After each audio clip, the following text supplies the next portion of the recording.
Mesdames, Messieurs, bonjour à toutes et à tous, bienvenue au journal. Le temps passe vite, mais les souvenirs sont toujours vivaces et douloureux. Il y a un an, s'écrasait au Mali AH-57 d'Air Algérie, tuant 116 personnes. Une veillée à leur mémoire a été organisée hier soir à Ouagadougou. Le Burkina et la Guinée équatoriale donnent un coup d'accélérateur à leur coopération à travers la signature d'un traité d'amitié qui s'appuie sur 4 axes essentiels. Il y a un an, s'écrasait au centre du Mali le vol AH-57 d'Air Algérie avec à son bord 110 passagers et 6 membres d'équipage. Un an après, les familles des victimes ont organisé hier une veillée à la mémoire des disparus à Ouagadougou avec toujours la même question: que s'est-il réellement passé ce 24 juillet 2014? Reportage Viviane Tiendrebego, David Bambara. La veillée d'hommage aux victimes du crash d'Air Algérie a commencé sur le coup de 20h30. À 7h en 2014, tous étaient avec leurs parents pour des au revoir qui sont devenus un adieu définitif. En allumant cette bougie, les familles de victimes de 15 nationalités réexpriment leur affection pour les disparus du vol AH-57. Nous voici revenus à leur chevet avec infiniment d'amour et de tendresse, les yeux embués de larmes à leur rencontre. On nous a toujours dit que nos proches qui ont disparu cette nuit de tempête reposent en paix. Comment parler de l'inexplicable, de l'absence, de l'incompréhension, de la peine qui vous prend les tripes et qui vous empêche de dormir et parfois même de respirer. Je salue la dignité et le courage dans l'action des familles qui ont pris des initiatives pour faire leur deuil. Je renouvelle à leur endroit la compassion et la solidarité du gouvernement. Comme aux premières heures du drame, les familles des victimes avaient à leur côté les représentants des autorités civiles, coutumières et religieuses. Un an après, des questions subsistent. Le gouvernement burkinabé accompagne le désir de vérité des familles des victimes. Sur le plan judiciaire, c'est le doyen des juges d'instruction qui s'occupe du dossier. Il est en contact avec ses collègues français pour faire la lumière sur le drame du vol AH-57. La conférence internationale de lutte contre Ebola achevée, le président du Faso, Michel Kafando, a entamé une visite de 48 heures en Guinée équatoriale.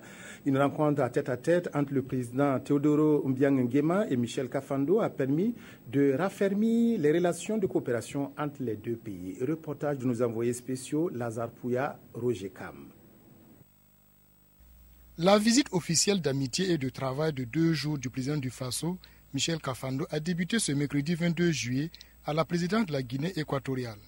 Reçu en audience par son homologue équato-guinéen Teodoro Obiang Nguema Mbasogo, le président de la transition a eu un entretien en tête-à-tête de plus d'1 heure. Au centre des échanges, le raffermissement des relations diplomatiques entre Ouagadougou et Malabo.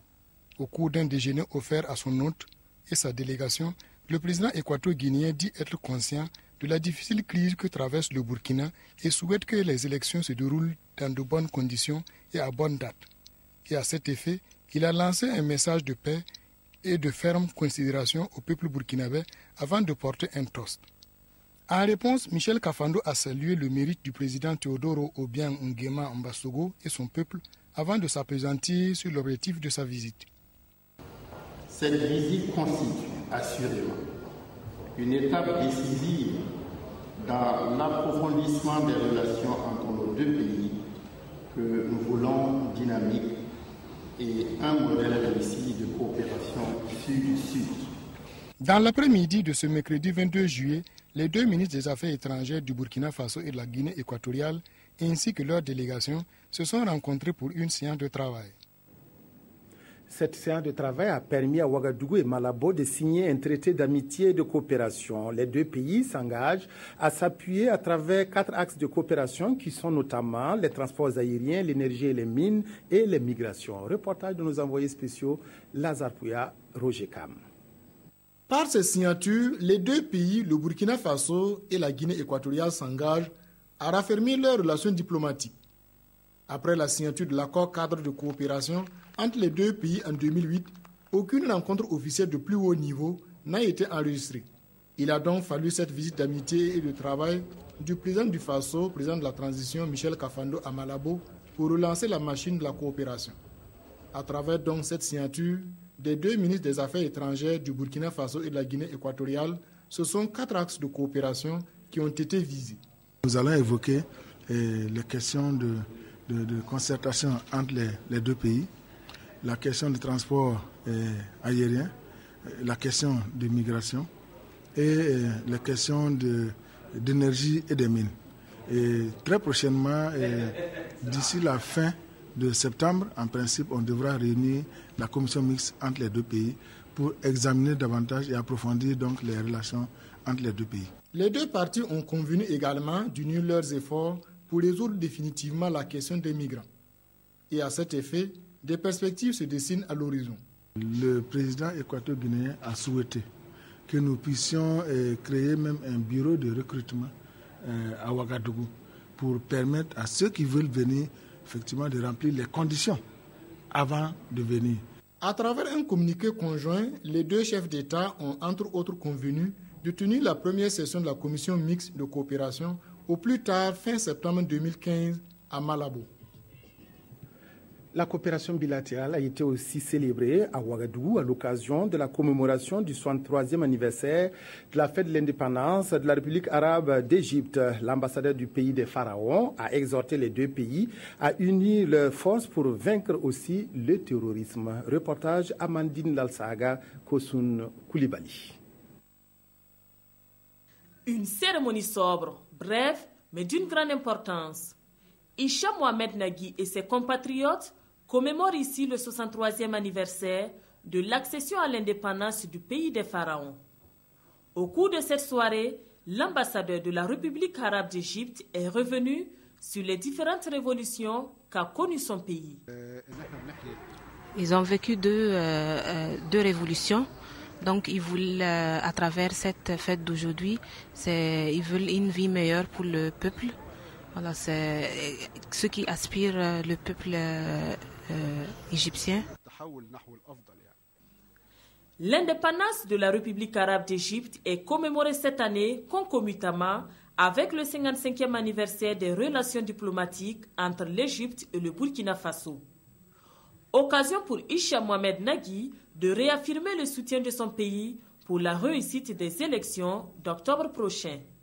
Il a également annoncé l'inauguration du canal de Suez rénové le 6 août 2015.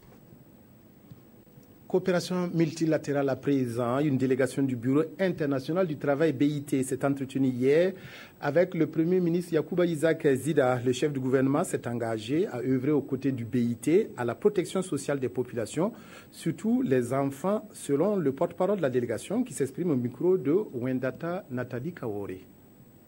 The purpose was to make a courtesy call. Nous sommes venus voir le Premier ministre pour lui décrire la nature de ce que nous faisons au niveau du BIT et l'informer effectivement de toutes les étapes que nous allons franchir pendant que nous sommes ici. In areas of labor, in areas of employment. Nous travaillons avec le gouvernement sur tout ce qui peut avoir trait à la protection sociale, à la protection des enfants. Well, the Prime Minister is very supportive of our work. On sent également que le Premier ministre est très préoccupé par le problème d'employabilité des jeunes. Et quand on parle de jeunes, on fait allusion aux jeunes hommes bien sûr, mais surtout aux jeunes filles. Je voulais vous présenter également le directeur du BIT pour le Burkina Faso, M. Draman Haïdara. Mr. Draman Haïdara. L'association Monde Rural AMR fait le tour des régions au nom d'un dialogue direct jeunes leaders politiques avec l'appui technique et financier de l'ONG Diaconia à Kaya. Hier, les jeunes du Centre-Nord se sont prêtés à l'exercice au même titre que les partis politiques. Précision de nos envoyés spéciaux Peggy Ouedraogo, Mamadou Dabiré. Après Waïgouya, c'est au tour de la ville de Kaya d'accueillir l'initiative portée par l'AMR, l'association Monde Rural, une initiative qui crée un face-à-face entre la jeunesse et les partis politiques. Nous avons pensé organiser cet espace-là pour que les jeunes puissent dire ce qu'ils pensent aux responsables des partis politiques, pour que quand ils vont arriver à la tête de l'État en termes de gestion, qu'ils tiennent compte de leurs préoccupations. Cette interpellation en amont est fort appréciée par les jeunes qui y voient à terme une prise en compte réelle de leurs préoccupations.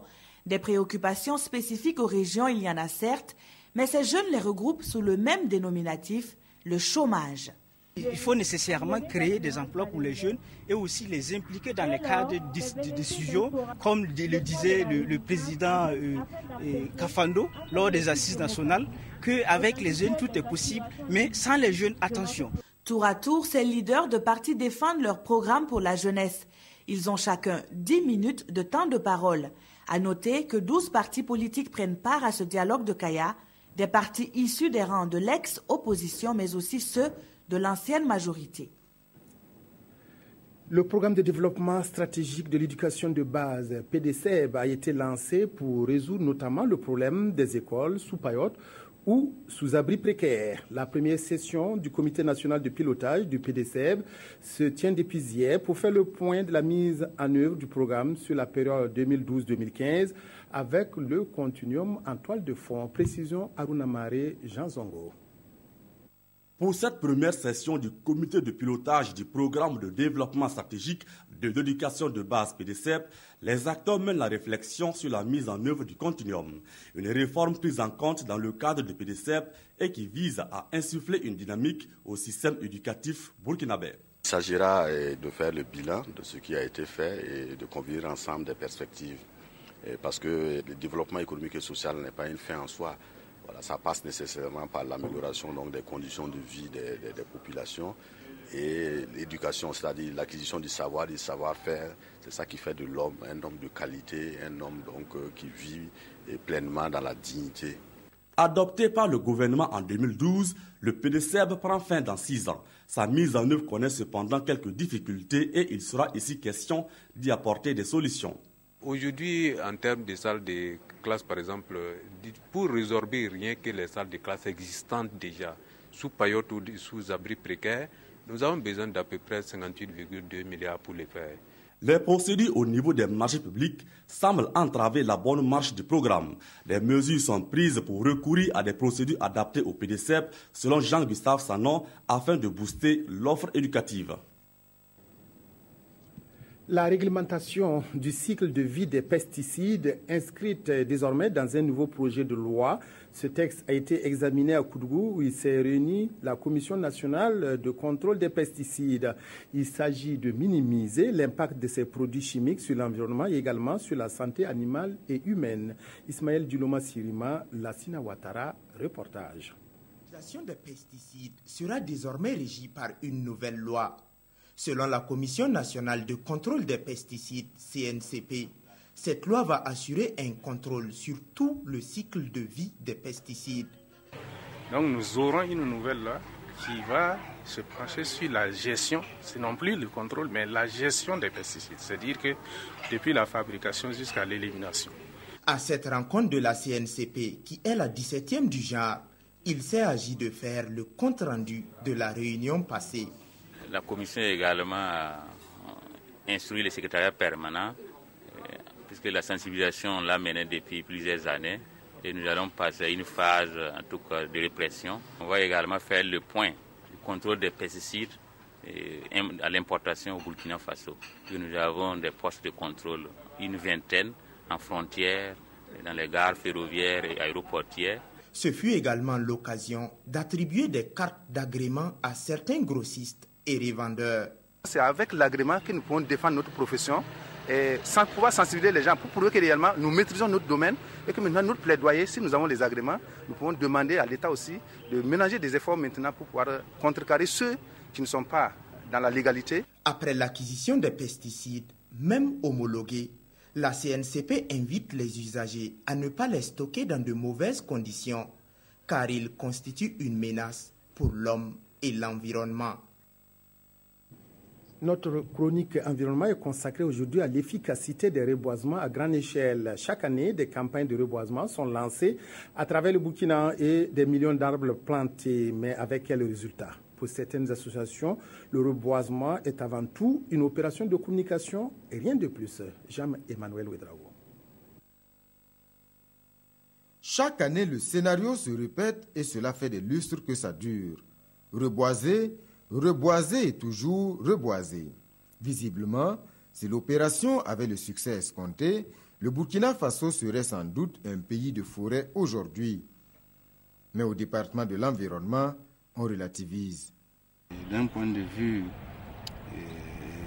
quantitatif, ce que nous reboisons par an aujourd'hui, c'est environ 10 000 à 11 000 hectares. Et pour vous donner seulement une idée, ce qu'on détruit, c'est plus de 100 000 hectares. 2015 ne déroge pas à la règle. La campagne nationale de reforestation sera lancée ce 4 août, date symbolique. Rendez-vous est donné sur le site de la ceinture verte de Ouagadougou. Mais plus rien ne devrait se faire comme avant.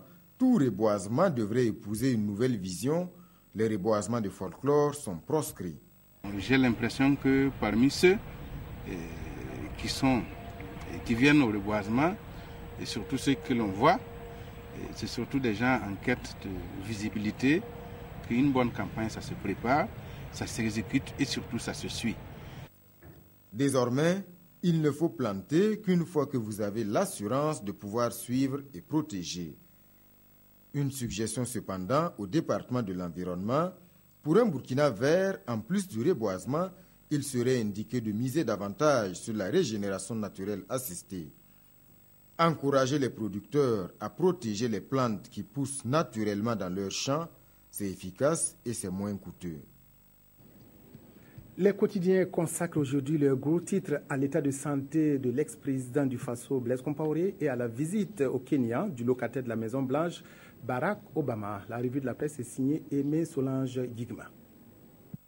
Aujourd'hui, le pays nous donne des nouvelles sur la santé de Blaise Compaoré. Pendant que les confrères d'aujourd'hui au Faso se demandent bien de quoi souffre exactement ce dernier, l'observateur Palga nous informe que l'ex-président du Faso souffre d'une fracture du bassin de type C avec rupture de l'arc postérieur et d'une fracture du rachis cervical. Cependant, le quotidien nous fait savoir que l'ex-locataire de Kosiam a subi le 16 juillet au Maroc une intervention chirurgicale qui a été une réussite et qu'il pourra retrouver l'usage normal de son pied dans un délai de 3 semaines à 1 mois, donc rien de bien grave, dit-il. Les journaux de ce jour commentent également la venue de Barack Obama en Afrique, notamment au Kenya. L'observateur Palga nous apprend que depuis quelques jours, les Kenyans sont tangis d'amour filial, à commencer par le président Uhuru Kenyatta, qui entend faire de cette visite une source d'amnistie sur son implication supposée ou réelle dans les violences post-électorales de 2007-2008. Pendant ce temps, aujourd'hui au Faso, lui dresse l'agenda du séjour du président américain au Kenya, dont celui de faire une virée à Kogelo pour serrer dans ses bras sa grand-mère Sarah Obama. Par contre, le journal Le Soir a fait cas des défaillances sécuritaires dénoncées avant la visite d'Obama. Mais s'il doit y avoir en cette visite une nouvelle dimension des relations entre Washington et l'Afrique et le pays, les espoirs dessus d'un continent. C'est Jean-Emmanuel Ouedraogo, bien sûr ces 2 jambes que vous retrouverez à 20h. Excellent après-midi à toutes et à tous.